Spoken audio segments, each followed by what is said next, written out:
kalau saya kepercayaannya dicorengi seperti ini sih, wow, bahaya sih. Mungkin beneran deh, harapan Nirina sebagai orang awam, sebagai masyarakat Indonesia gitu loh, pengennya sih harusnya ada landasan hukum lagi yang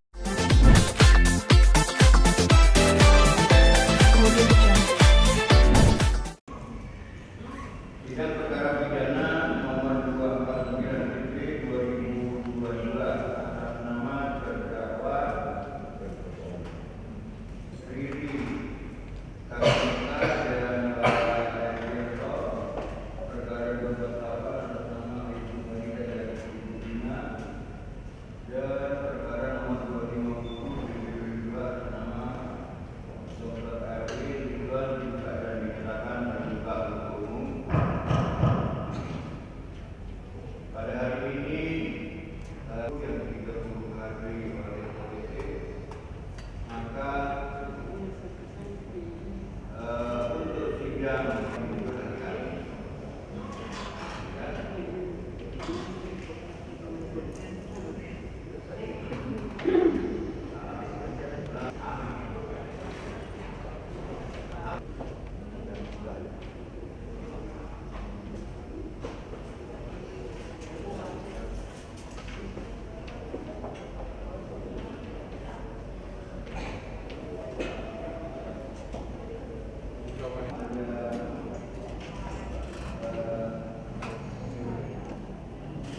kurikulum.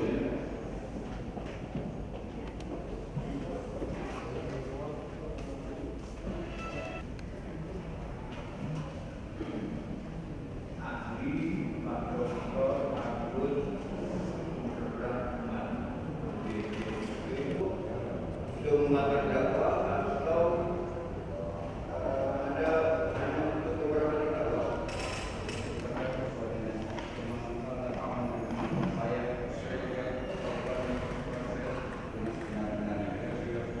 Dengan pendapat, namun saya ingatkan kalau masuk kepada fakta, tentunya kami akan jawab. Ya. Beliau ini hanya akan menyampaikan. Ya, silakan.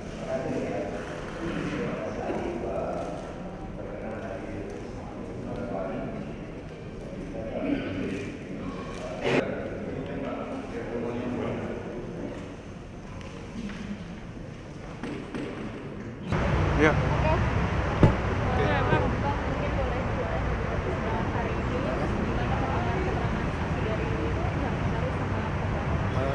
Tadi dari keterangan saksi-saksi ahli, alhamdulillah saya sangat bergembira sekali karena saksi-saksi ahli cukup meringankan para klien kami, notaris khususnya Ibu Farida, ya, yang terlepas dari jeratan-jeratan hukum. Ada kesimpulan kami seperti itu. Ini kan tadi Waris ngebahas lebih ke perdata gitu ya Bang? Iya. Berarti nanti gimana sih Bang, maksudnya maksud dari Jadi notaris itu terlepas dari ini karena dia adalah suatu kewajiban untuk memberikan mengurus administrasi dan sebagainya. Kebetulan klien kami sebenarnya tidak terlibat di dalam persoalan-persoalan yang dilakukan oleh pihak diri dan suami. ini nanti hari Kamis akan sidang lagi, akan didatangi saksi lagi? Ya, dari klien yang lain akan mendatangi saksi dari kuasa-kuasa hukum yang lain. Kami mungkin minggu selanjutnya. Udah disiapkan Bang saksinya? Kami memang udah ada dan nggak banyak, nggak seperti yang lain karena jaksa sudah cukup memberikan saksi-saksi yang sangat meringankan klien kami, khususnya notaris Bu Farida. Oke, makasih Bang. Namanya siapa Bang? Novel. Novel. Nah, PDP? Ya. Udah? ya mau aku pegang apa enggak? Ya mungkin Kak Nina menanggapi sidang hari ini, bagaimana mendengarkan para saksi? Untuk sidang hari ini lumayan sih, maksudnya maksudnya dari tadi kan ada dari ahli satu notaris ya? Iya. Satu notaris, satu Notaris. notaris atau PPAT sih? Satu notaris, Satu notaris, satu PPAT. Oh, satu dari notaris, satu dari PPAT, dan dari notaris itu kita lumayan ya, maksudnya membuktikan bahwa yang mereka lakukan itu sebenarnya adalah surat-surat yang salah gitu, maksudnya kayak di bawah tangan, karena dia udah nggak, keasliannya tuh udah bukan otentik karena suratnya dibikin tidak di depan hadapan notaris di kantornya dan menghadirkan saksi-saksi yang asli gitu kan. Mereka menggunakan figur-figur dan itu tidak dicek kebenarannya. Maksudnya KTP ya gimana ya, aku juga bingung sih. Mungkin ya mudah-mudahan sih kalau sih boleh berekspresi sebagai masyarakat awam ya. Kami kan di sini memberikan kepercayaan sepenuhnya kepada notaris gitu kan, PPAT gitu. Mereka adalah orang-orang yang kami percaya untuk mengurusi tanah kami, surat kami gitu kan. Tapi ternyata di sini nggak ada landasannya bahwa seorang notaris atau PPAT untuk mengecek keaslian dari surat itu. Dan pertanyaan buat dari Nirina adalah kalau tidak ada keharusan mereka ngecek, itu gimana sih kalau misalnya seorang notaris hanya menggunakan intuisinya saja untuk feelingnya aja untuk mengecek keabsahannya, keasliannya, atau ini orang bohong atau tidak. Kayaknya kalau menurutnya kayaknya udah saatnya deh dirombak lagi. Nggak tahu ya maksudnya bagaimana caranya, tapi menurut Nirina sebagai rakyat, masyarakat awam merasa bahwa kayaknya perlu ada proteksi lebih deh buat kami masyarakat supaya hal-hal kayak gini tuh nggak kejadian lagi. Ini tuh kayak apa ya? Ini tuh kayak ada sebuah lubang yang ternyata bisa dilewatin sama orang-orang. Ada yang hati-hati, ada yang kesengkat. Tapi kalau misalnya nggak ketahuan, ya nggak apa-apa kali ya gitu loh. Tapi kan buat kita, ya ini kan bahaya. Kita tuh percaya ini aparat negara loh. Mereka tuh orang yang harus kita hormatin. Tapi kalau misalnya melalui intuisi aja kayak nggak kuat deh. Masa saya mau pinjemin orang duit juga, intuisi saya, kamu baik apa enggak ya? Masa di wawancara doang gitu? Kayaknya itu nggak cukup kuat gitu loh untuk menjadi sebuah landasan. Dan dari tadi tuh pertanyaannya adalah masa, terlalu ya.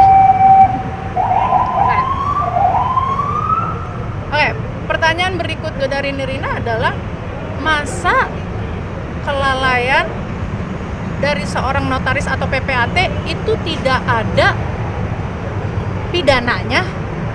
Masa kita perdatain aja? Masa begitu sih?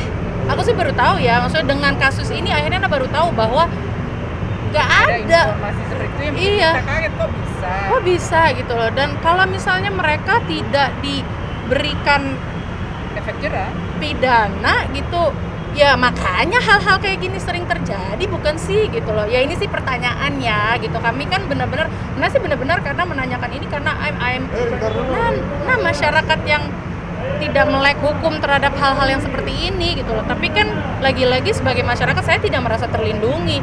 Kalau saya kepercayaannya dicorengi seperti ini sih, wow, bahaya sih. Mungkin beneran deh, harapan Nirina sebagai orang awam, sebagai masyarakat Indonesia gitu loh, pengennya sih harusnya ada landasan hukum lagi yang, atau ada syarat atau undang-undang atau apa diperbaharui deh. Masa sih melalui intuisi sih mewawancarai seseorang beritikat baik atau tidak, mens rea atau tidak gitu kan. I don't think it's logical anymore. Kita aja sekarang kalau misalnya pinjem duit juga harus ada hitam di atas putih, harus jelas. Tapi masa dari seorang notaris atau PPAT cuman karena rasa percaya atau tidak, feeling atau enggak, kamu orang baik atau enggak, you can't do that. Ini kan negara hukum, masa itu nggak ada hukumnya. Dan kalau misalnya mereka melakukan kesalahan, masa perdatain aja mau berapa tahun? Kalau misalnya perdatain satu orang, kalau tiba-tiba dalam waktu bersamaan, ini sebuah pertanyaan ya, kalau dalam waktu bersamaan ada 10 orang atau bahkan 20 atau 30 bermasalah mas satu notaris atau oknum PPAT ya, terus kemudian dia minta perdata, terus gimana? Ada nggak? Bisa nggak dibalikin secara bersamaan? Masa korban harus nunggu? Masa korban jadi korban lagi? Itu sih, kalau aku cuman baru tahu aja gitu per hari ini tuh bener-bener oh my god. Sebagai orang yang kita junjung tinggi aparat negara, respect, terpercaya, tapi landasan hukum buat merekanya nggak kuat. Aku sih jadi nggak percaya ya. Kalau boleh jujur, aku sih sebagai masyarakat biasa dan aku jadi nggak percaya. Harus ada sebuah landasan hukum yang benar-benar membuat kita sebagai masyarakat dilindungi. Mereka juga sebagai notaris atau PPAT juga dilindungi, tapi jangan sepihak aja dong. Kita juga kontrak MC, aku ngontrak MC juga harus melindungi dua belah pihak kok gitu, nggak sepihak aja. Terus mereka nggak ada pidananya, lah saya gimana? Tanah saya hilang gitu, ya nggak masuk akal. Itu aja sih kalau tadi ahli PPAT-nya sudah membuktikan bahwa kalau memang ada sebuah aliran dana dan itu bisa larinya ke keluarganya atau orang-orang terdekat, itu kan bisa masuk sebagai TPPU ya, sebagai aliran dana, maksud TPPU. Itu sih aku cukup lega ya, karena sampai sekarang aku masih tahu bahwa setahu saya Riri Kasmita itu masih punya sebuah frozen food yang masih banyak cabangnya, masih aktif, hanya berubah nama aja, tapi rekeningnya atas nama adiknya. Dan bisa saya buktikan, silahkan cek aja sendiri Raja Frozen Food, silahkan cek sendiri. Buat saya itu nggak, ya udah silakan aja, berarti istilahnya kayak berani banget ya gitu. Ya kita sih ngikutin aja, ngikutin sini, ada di persidangan setiap saat mendengar kenapa harus ada di sini, terus biar dengar, biar semakin kayak tahu, dan ada sesuatu yang nggak cocok ya yuk ini aku gaungkan lagi gitu, termasuk ya itu tadi landasan hukum untuk seorang PPAT atau notaris. Wah, banyak loophole-nya banget, banyak lobangnya banget. Wah, itu menyeramkan sekali ya gitu. Aku tidak mencoreng, aku tidak menjelek-jelekan sebuah institusi, tidak. Aku cuma sebagai masyarakat baru terbuka matanya bahwa seorang notaris nggak bisa dipidanain, tapi kalau mereka kesandung cukup perdatakan saja. Wow, hati-hati, menyeramkan sekali, itu menyeramkan sekali. Ya silakan. Aku semangat sekali. Karena masih shock banget.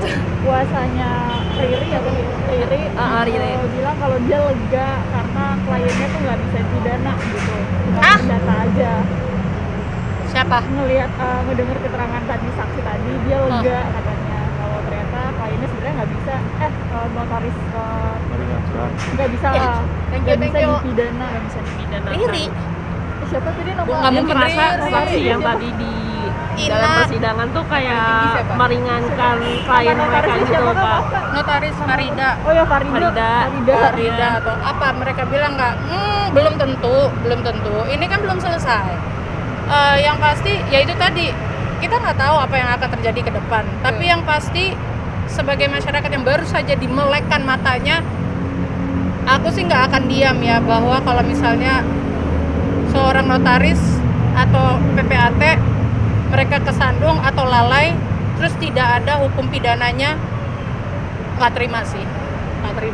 Karena kalau kesandung nggak sengaja sekali masuk akal ya. Dalam kasus kami, aku nggak ngomongin yang lain ya, dalam kasus kami ini ada 6 surat dengan waktu yang berbedaan, semuanya beda waktunya. Kesandungnya berapa kali? Masa nggak kelihatan sih ada lubangnya? Terus ada lubang jatuh kayak begitu. Kalau sampai nggak ada pidananya, sebagai masyarakat, aku mewakili masyarakat, aku kecewa. Pak, ini kan waktu itu kan Nirina bilang tinggi banget sidangnya seminggu 2 kali, terus akhirnya sekarang Terjadi. Gimana Kak? Iya, seneng Ya, lah. kami kawal terus. Jadi kami kan pokoknya intinya gini, aku kalau misalnya kami sekeluarga, kami kakak beradik ada 5 orang. Kalau saya nggak bisa hadir, ada kakak saya. Kalau kakak saya nggak bisa hadir, ada kakak saya yang lainnya. Kalau kami bertiga nggak hadir, ada adik saya dan ada kakak saya satu lagi. Kami akan kawal terus dan alhamdulillah sekarang sidangnya jadi seminggu 2 kali. Mudah-mudahan prosesnya jadi lebih cepat lagi. Juga kita pengen ngeliat titik terangnya sih dari lorong hitam ini gitu loh. Maksudnya Nah tuh ya tau lah, Nah juga bukan orang yang tipe-tipe yang nyari masalah. Ini tiba-tiba loh bisa didatangin masalah gitu kan. Jadi semoga secepatnya bisa diselesaikan, dan capek punya perasaan ini teman atau lawan gitu loh. Kalau masuk ke ruangan persidangan kita nggak tahu ya gitu loh. I never like that feeling. But anyway, insyaallah pokoknya seminggu 2 kali menjawab pertanyaan kami. Yeay, secepatnya lah.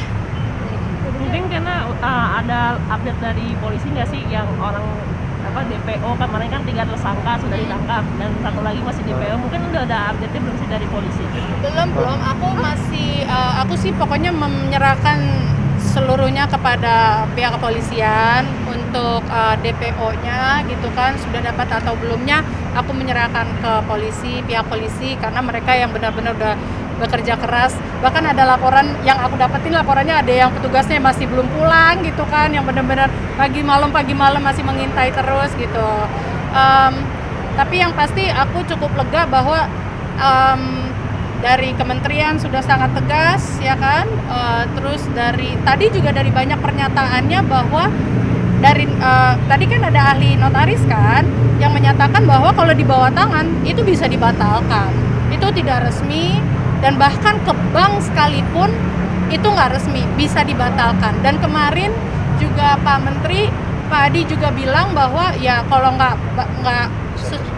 pokoknya kalau nggak sesuai prosedur dibatalkan. Itu yang membuat kami kayak bisa bernafas sedikit dan lega gitu ya, karena kembali lagi, nah buat teman-teman semuanya, Nah cuman bisa bantu untuk menyuarakan, Nah bisa bantu apa pengetahuan yang Nah baru pelajari kayak tadi gitu, Nah sharing. Selebihnya memang para pihak yang berwenang lah yang bisa melakukan, pemerintah yang bisa menjalankan. Terus yang pasti buat teman-teman semuanya, kalau memang kamu memiliki kasus yang sama, yang satu yang terpenting yang harus kamu lakukan adalah mengumpulkan sebanyak-banyaknya bukti. Itu dari tingkat RT, RW, camat, lurah, semuanya pokoknya dikumpulin. Maksudnya ini udah pindah berapa lama, ini apa, pokoknya kumpulin bukti juga nih, tetangga udah kenal kita lama, udah berapa lama kita tinggal kayak gitu. Karena dengan begitu kita memudahkan para pihak untuk mengetahui kebenarannya gitu. Kalau kita datang bawa badan bilang, oh kami terzolimi kayak gitu, prosesnya pasti akan lebih lama lagi gitu. Nah, kalau buktinya juga kurang cukup, itulah memang yang terpenting. Itu yang kami lakukan dari awal tuh kita, makanya ini memakan waktu banget gitu ya. Lebih dari 9 bulan, lebih lah, aslinya mau nyampe Ya, sekitar 8 bulan. Itu cuma ngumpulin buktinya aja. iya, gitu, ngumpulin buktinya ya 9 bulan kayak gitu-gitu deh. Maksudnya itu yang kita lakukan gitu. Jadi hopefully dengan apa yang kita kerjakan gini, pokoknya kumpulin buktinya sebanyak-banyaknya, saksi juga gitu. Jadi mudah-mudahan dengan itu bisa mempercepat dan membantu juga buat teman-teman semua yang memiliki kasus sama dengan kami. Ya, thank you ya. Terima kasih.